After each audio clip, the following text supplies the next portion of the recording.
tarik kepentingan di sini antara kepentingan Prabowo dengan kepentingan Jokowi. Nah, disitulah nanti titik klimaksnya. Menarik didiskusikan ketika yang sangat ketat adalah tarik menarik antara kepentingan partai dan kepentingan profesional. Betul. Ini akan menarik sekali karena tinggal Oktober ya. Betul. Berarti kan 8 bulan lagi memang saatnya rekonsiliasi, dan memang paling ideal juga Prabowo saat ini pun harusnya memposisikan sebagai the next presiden. Ya. Bukan sebagai Menteri Pertahanan. Ya, secara de facto Prabowo udah jadi presiden. Ya, betul.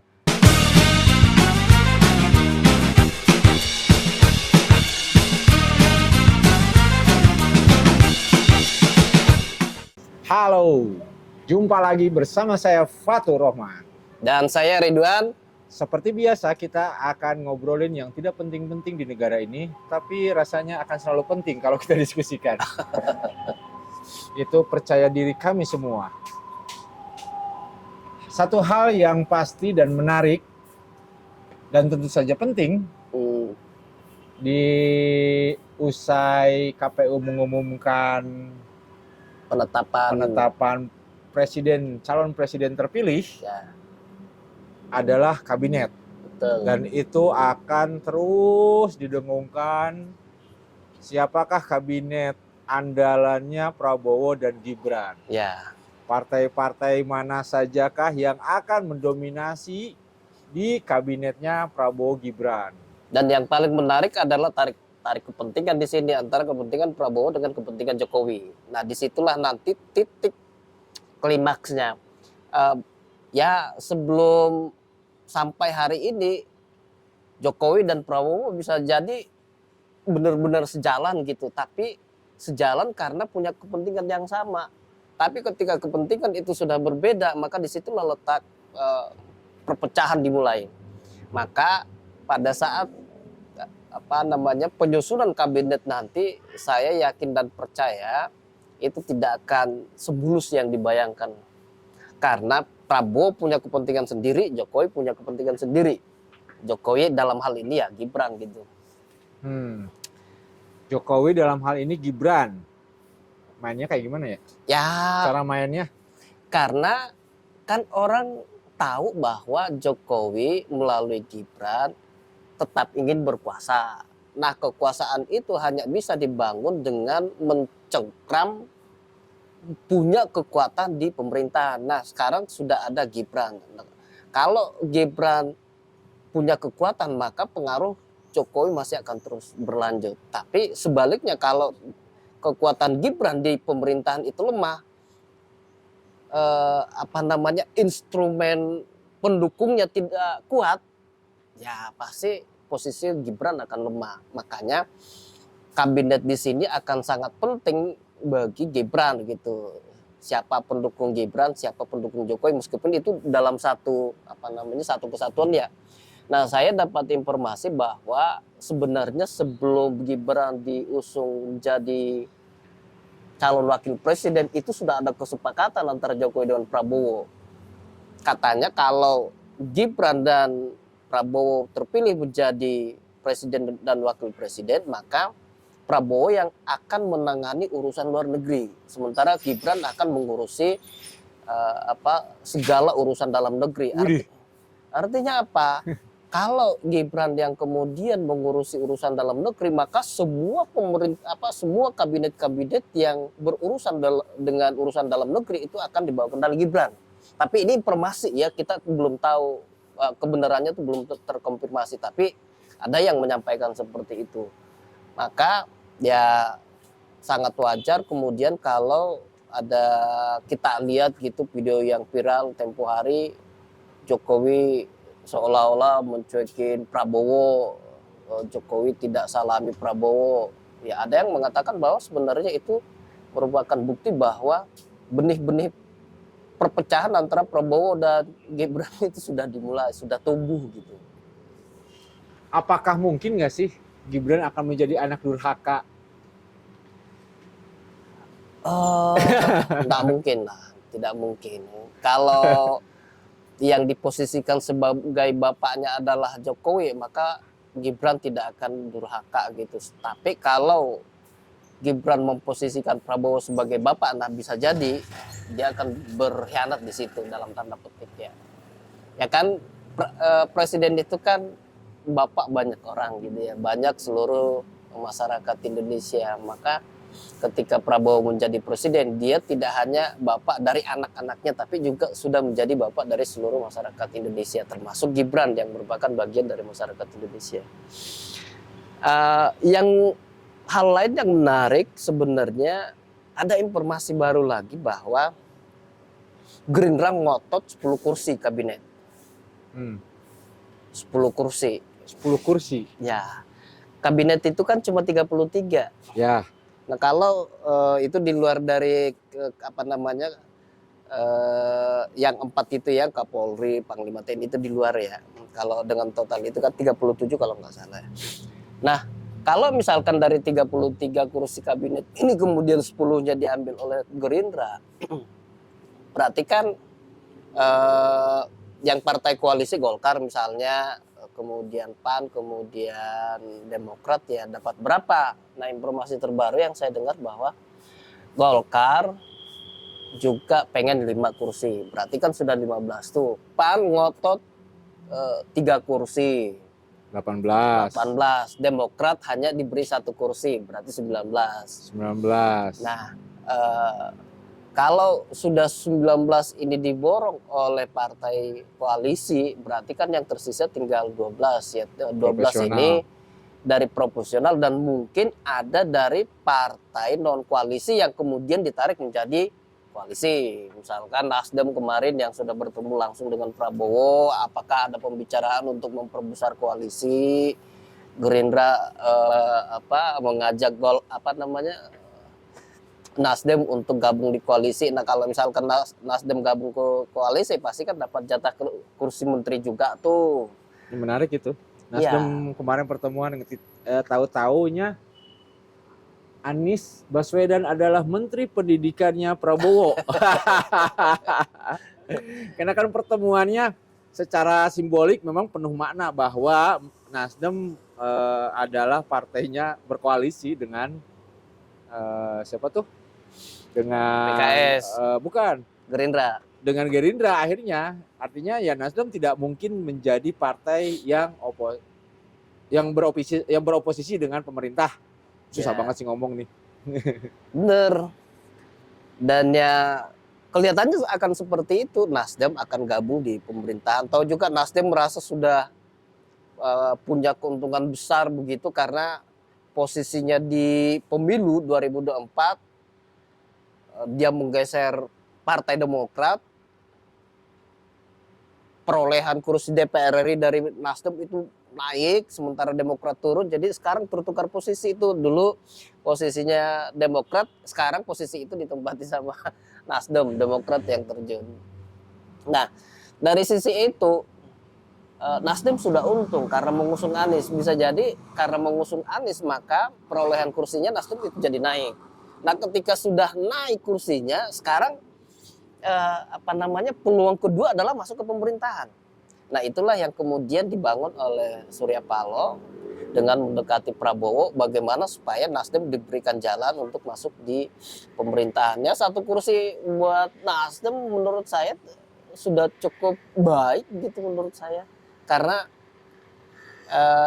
dari yang dalam tanda petik melawan pada saat Pilpres, kemudian kalah dan ingin bergabung, diberi 1 kursi juga sudah enak gitu. Membayangkan iya. beberapa teman sama beberapa komentar yang muncul di publik, kami itu sudah habis mati-matian ini perang komentar, berseberangan sekali dengan Anies, terus tahu-tahu tiba-tiba Anies yang menjadi menterinya Prabowo. Ya, itu bisa saja terjadi, tapi kalau Anies berpikir jangka panjang, dia akan menolak tawaran itu. Karena 5 tahun lagi ya pasti juga Anies maju lagi gitu. Kalau dia apa namanya konsisten menjaga konstituennya, konsisten menjaga pendukungnya, ya 5 tahun lagi itu tidak seberat tahun ini menurut saya. Tapi kalau kemudian dia masuk ke pemerintahan, maka itu sama saja dengan melemahkan dirinya sendiri. Beda dengan kasus Prabowo. Prabowo yang masuk ke pemerintahan memang banyak yang mencela, tapi sebenarnya lebih banyak yang suka. Dan dengan masuk ke pemerintahan, Prabowo justru punya apa namanya, punya banyak dapat banyak manfaat sebenarnya dengan masuk ke pemerintahan. Kalau kata netizen sekarang mau menyala bangku jadi Prabowo. Iya. Sama seperti halnya AHY. Ya, Langsung bersinar kan? betul. Ketika dia masuk kabinet. Betul. Sebelumnya ketika dia di luar kabinet, dia di luar pemerintahan, habis-habisan malah. Malah banyak yang tidak simpati gitu. Iya. Menarik didiskusikan ketika apa namanya tuh yang sangat ketat adalah tarik menarik antara kepentingan partai dan kepentingan profesional. Betul. Nah, yang profesional ini juga patut kita lihat gitu kan. Kayak Mendikbud Ristek ya, Mendikbud Ristek masih nggak kira-kira ya. Terus kemudian kalau Sri Mulyani kayaknya juga sudah tanda-tandanya tidak akan lanjut ya Sri Mulyani ya, yang katanya Menteri Keuangan terhebat Indonesia gitu kan, Menteri Keuangan legend lah di Indonesia. Ya, kalau kita amati apa namanya gestur tubuhnya Sri Mulyani, kemudian dari ucapan-ucapannya sebelum pemilu, ya dia mengesankan bahwa sebenarnya dia tuh kurang suka dengan sosok Prabowo. Nah, maka kalau ada yang beranggapan bahwa Sri Mulyani tidak akan bertahan di kabinet ini, tidak akan masuk di kabinet Prabowo, itu adalah sesuatu yang wajar-wajar saja menurut saya. Nah, kembali soal Anies. Anies ini kan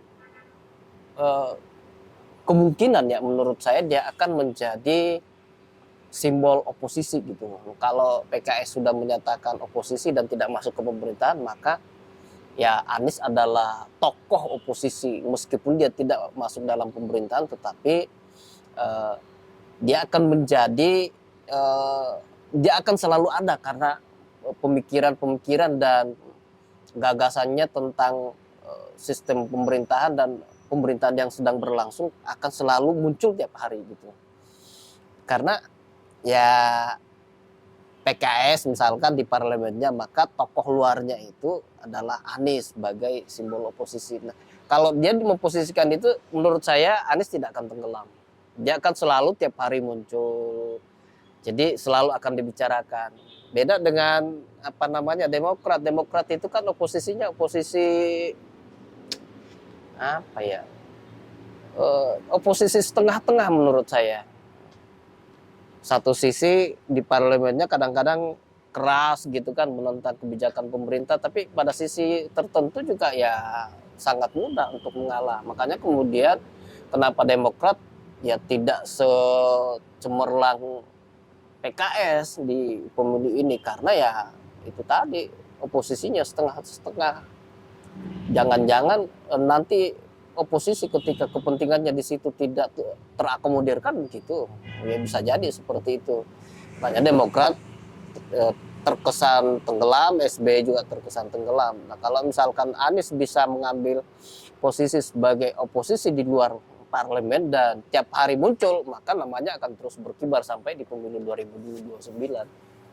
Ya, ini PR besar lainnya Prabowo dan Gibran saat ini adalah memang satu sih sebetulnya lebih pada dia harus mampu memenuhi janji-janji itu secepat mungkin. Betul. Kan nggak mungkin dong kayak makan siang gratis harus bisa dilaksanakan di 2029 gitu kan. Udah terus kemudian susu. Nah, itu juga akan sangat menjadi perhatian dan keberlanjutan pembangunan. Betul. Satu hal yang paling menarik lagi tentu saja keberlanjutannya IKN. IKN ya. Di manakah posisi Jokowi? Karena tinggal berapa bulan lagi nih Dan sekarang adalah fungsinya peralihan kekuasaan kan harusnya sudah berjalan dong. Ya, betul. Harusnya. Jokowi juga, mohon maaf nih presiden, ya sudahlah gitu. Wong sebentar lagi gitu. Tidak terlalu menonjolkan tidak terlalu menonjolkan diri lagi gitu. Sudah pulang ke Solo saja. Kan kata yang lain kan seperti itu kan, Ya. agar tidak terlalu dia masih menguasai gitu kan. Dan saya yakin juga Prabowo atau Gerindra pun itu bukan tidak mungkin selemah itulah ya. Betul. Yang bisa dikendalikan sama Jokowi gitu kan, yang bisa dikendalikan atau yang bisa tetap dikendalikan. Betul. Nah, saya pikir juga kita lihat karena mereka sudah punya kewenangan mutlak apapun yang akan dilakukan sama Pak Presiden Prabowo kemudian. Tapi menurut saya langkah itu tidak akan dilakukan oleh Jokowi. Normalnya seperti itu, seperti SBY selesai memimpin 10 tahun ya sudah gitu, istirahatlah. Tapi menurut saya itu tidak akan dilakukan oleh Jokowi. Jokowi tidak akan berani dalam tanda petik meninggalkan PDIP kalau tidak punya visi besar. Maka salah satu misi besar yang harus diwujudkan oleh Jokowi adalah berkuasa gitu, berkuasa lewat anaknya udah terwujud kan, Gibran jadi wakil presiden. Tetapi tidak berhenti sampai di situ. Jokowi tidak akan mungkin membiarkan Gibran anaknya hanya sebagai pelengkap dari Prabowo. Gibran harus mendapat peran penting.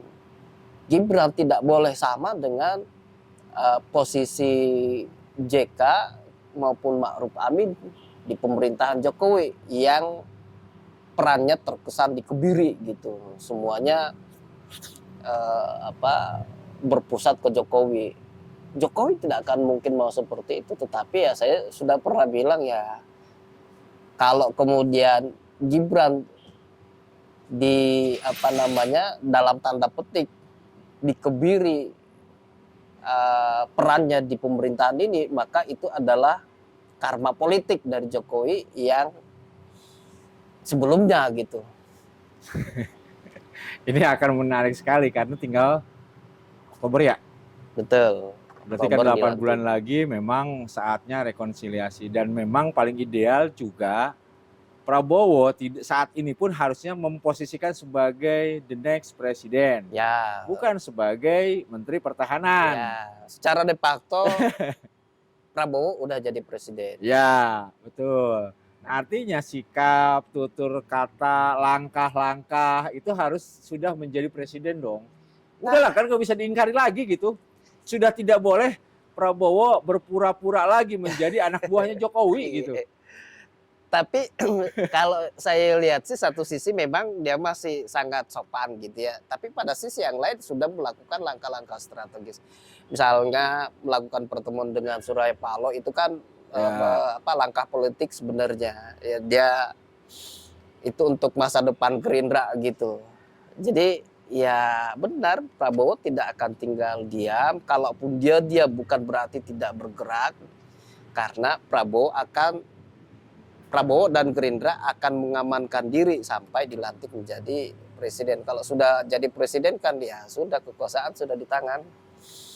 Apa kabar kemudian PKB ini? Kayaknya masih ngintip-ngintip kali ya. Nah, peluang tidak ada peluang. Nah, sementara kan kita sudah tahu ya, Prabowo Gibran saat pemilu atau selama pemilu pun gerbongnya begitu gemuk. Betul. Gerbongnya begitu panjang, gerbongnya begitu sesak. Betul. Nah, tiba-tiba ada masuk PKB gitu. Nah, dengan hadirnya Nasdem juga mungkin ya ada pertimbangan lain lah ya kalau Nasdem. Tapi kalau misalkan Nasdem diterima sama Prabowo, terus kemudian PKB juga harus ikut dong. Pada posisi mana gitu kan? Ya. Dia harus melewati menerobos banyak antrian nih. Betul. Ya bisa jadi sama dengan Nasdem ya. Satu sisi PKB sudah untung karena mendapat perolehan suara yang cukup tinggi dari dukungannya terhadap 01 gitu. maka dia memperoleh suara kursi di parlemen, mendapatkan kursi di parlemen itu cukup tinggi di PKB, dan mungkin sepanjang sejarah setelah Gus Dur atau sepanjang sejarah setelah Cak Imin menjadi ketua umum, mungkin ini yang tertinggi kali ya suara PKB itu ya. Ya, PKB tertinggi. Nah, jadi satu sisi PKB udah untung.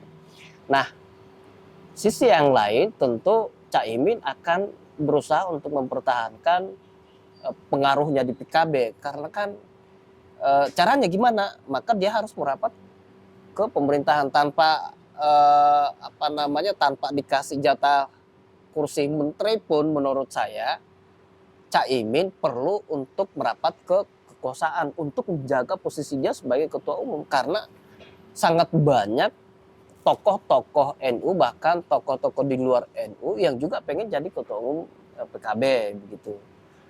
Bahkan jauh sebelumnya ketika suksesi PBNU kan muncul